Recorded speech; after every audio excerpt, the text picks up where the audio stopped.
The Performance Pro plan comes with additional monitoring tools, including injury tracking, menstrual cycle tracking, GPS data integration, and injury risk, to help you manage your athletes more effectively. First, we'll take a look at the injury tracking feature.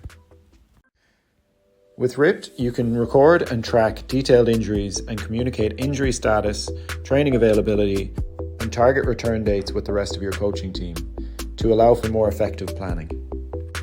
You must have the medical team role to record and manage injuries, and also to view sensitive injury information like notes and attachments. The medical team role can be assigned by the account owner or admin via the gym profile by clicking on the menu beside the trainer name.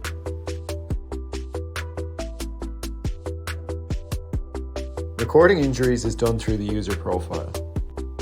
Here you'll see the athlete's current injury status, and if you scroll down to the injury section, you can view a history of their injuries and their days lost during the time period you select. Click Record Injury to record a new injury. This opens a pop-up where you can enter the injury information. Firstly, the injury details, including the date of injury, onset of injury, body part injured, and the structure injured.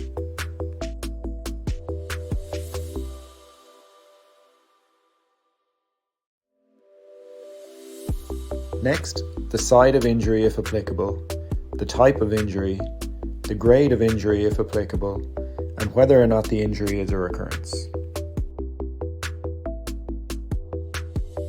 Next, you can enter information about the activity they were taking part in when they were injured, the action that they were doing when they were injured, and whether or not the injury was a contact injury. You can add attachments to the injury if the athlete had scans or if there are other documents you want to attach to keep everything centralized. You can also add notes to the injury to keep track of the diagnosis and the treatment of the injury. Next, you can set a target return date to communicate the expected timeline with the rest of your coaching team. The actual return date can be set when the athlete returns. This will close the injury and set the injury status to fit again. Finally, you can set the training availability to communicate this with the rest of the coaching team, with the option to add comments to provide further context about what they can and cannot do.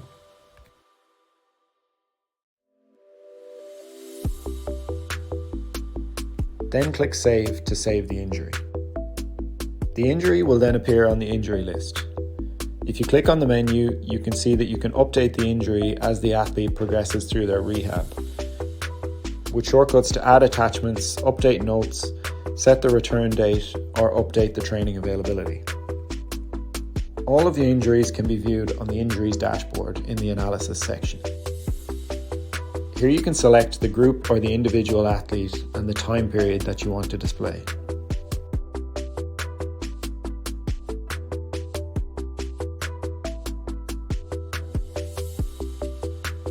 By default, athletes with the injury status injured will appear in the table so that the coaching team can get a quick overview of who isn't available.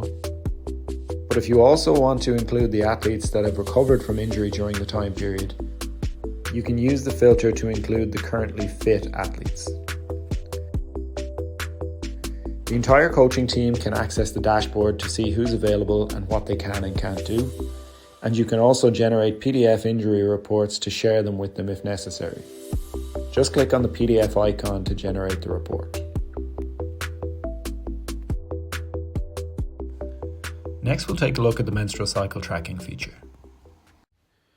RYPT's menstrual cycle tracking feature allows your female athletes to track their cycle and report any symptoms they're suffering from via a daily questionnaire to help you manage their workload, to reduce injury risk, and help them perform at their peak throughout their cycle.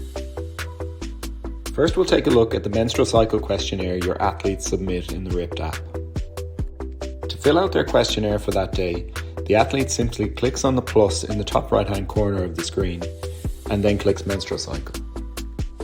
The questionnaire asks them a few simple questions: whether or not they're menstruating and if it's their first day, the severity of their bleeding, whether or not they're suffering from symptoms, what those symptoms are, and the severity of the symptoms. Finally, they can add notes if they want to share any other information with their coaches. From their responses, the app will determine the current day of their cycle and provide a predicted start date of their next cycle. They'll also see a summary of their responses with tips to help them manage their symptoms if they've reported any.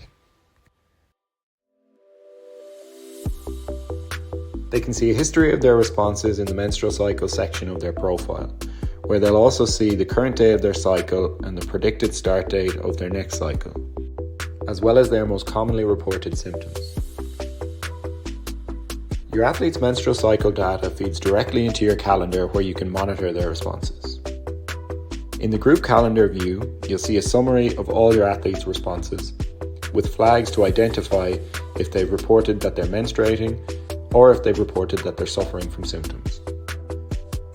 You can quickly access each athlete's responses from there if necessary, or these can also be viewed from the individual calendar view.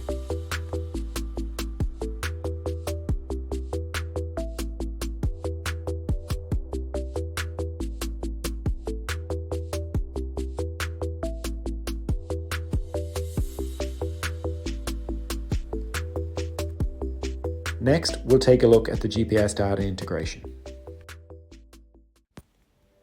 You can import your athlete's GPS data to RYPT so that you can track their external loads alongside their internal loads, readiness, and performance data. Once imported to RYPT, the athletes will receive their session data in the RYPT app, and you'll be able to track the data in the calendar and analysis sections. First, we'll take a look at importing GPS data, which can be done in two places. If you've pre-scheduled a training session or match to capture your athlete's RPE, you can import GPS data to that session by clicking on the session in the group calendar and clicking Add GPS data. If you haven't pre-scheduled sessions, you can import your data from the GPS dashboard in the analysis section. This will create new activities in the calendar for the sessions in the import. To start the import, click Import GPS data in the top right-hand corner of the table. Here you can download the import template spreadsheet that you'll populate with your data, and also a detailed import guide that talks you through the process and each of the metrics. When you open the import template spreadsheet, you'll see different columns that are predefined. You can't add or remove columns, but you can choose which metrics you want to import data for, and others can be left blank. There are certain required columns like the username to identify the athlete in the system, the date and time of the session so that it can be added to the calendar, the activity type. This can be one of RYPT's default activity types, or you can create your own custom activity types by typing into this column, and the participation type. This can be used to filter out athletes who didn't take full part in the session from your session averages. Other fields are optional, including the athlete's name to identify them, the activity name, duration and RPE, as this can be added by the athlete in the app, and the GPS metrics: total duration, working duration, total distance, high-speed distance, sprint distance, max speed efforts, high-speed runs, sprints, accelerations, decelerations, and HMLD. Simply populate the metrics that you want to track with your athlete's data. Multiple sessions can also be included in a single import if necessary by adding different dates and times. Once you've populated the import sheet, save it to your computer so it can be imported.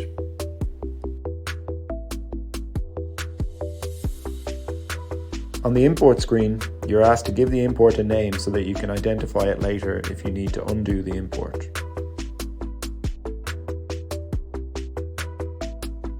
Next, you'll be asked to select the file you want to import from your computer.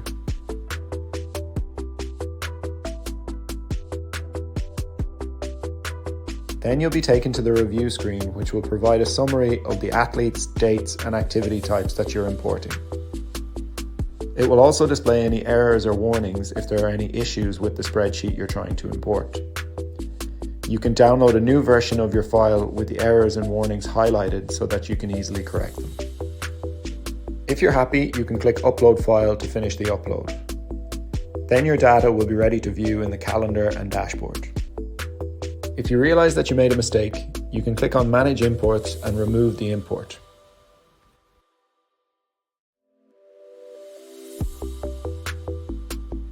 In the calendar, you'll now see the GPS flag with any activities that have GPS data associated with them. You can click on the event in the calendar to open it in the sidebar and view any of the athlete's GPS data for the session.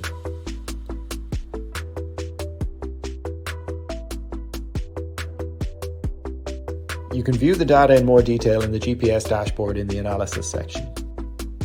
The dashboard works in the same way as the other dashboards.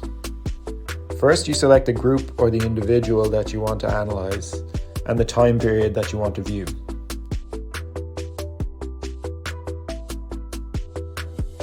And with the GPS dashboard, you also have an additional selector to toggle between the dates or user's view. And you have filters that you can use to filter your data by activity type and participation. By default, only athletes that took full part in the session will appear on the dashboard. This is to avoid athletes who are injured or doing a modified session from skewing your group session data. Viewing the group dashboard by date will show you the average for each session in the dashboard, so that you can evaluate whether or not the session hit the targets you designed for.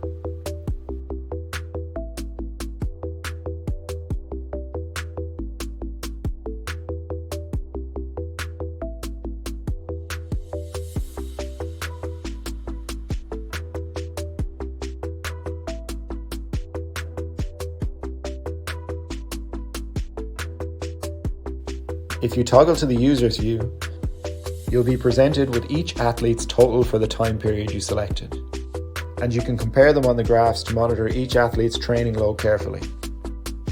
The athletes can access their session data in the app by clicking on the session in the calendar, or they can log into the RYPT website and view all of their data over time on the Analysis dashboards. The GPS data also feeds into the injury risk dashboard, which we'll take a look at next. Injury risk is made up of both static and dynamic injury risk. First, we'll take a look at static injury risk. An athlete's static injury risk is calculated from the results of their injury risk assessment, which can be recorded in the athlete's profile.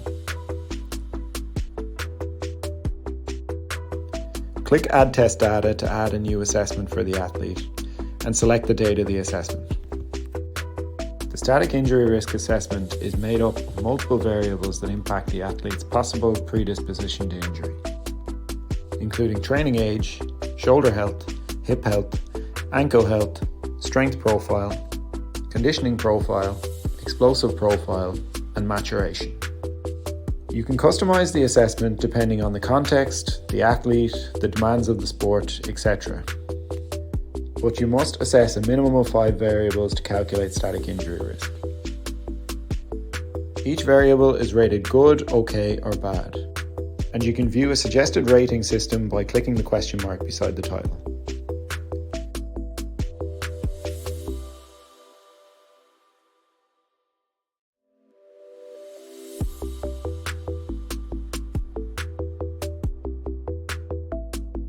Click Save to save the assessment and calculate static injury risk. The results will then appear in the dashboard. They can be used to highlight specific areas where the athlete may need additional prehab or training in their program. They also feed into the injury risk dashboard, which we'll take a look at next. The injury risk dashboard is a weekly report that combines data from multiple sources, including the static injury risk assessment, perceptual readiness questionnaire, internal training load, external training load, and physical readiness assessments. It calculates a dynamic injury risk score for each athlete based on their readiness Z score, acute chronic workload ratio, acute chronic sprint distance ratio, and up to 3 physical readiness assessments using the smallest worthwhile change. These variables are color-coded to identify any risk factors and combined to calculate dynamic risk. The physical readiness assessments can be customized for your context by clicking on the column header. If the athlete doesn't have data for any of the variables during the time period you selected, those variables will be left out of the calculation.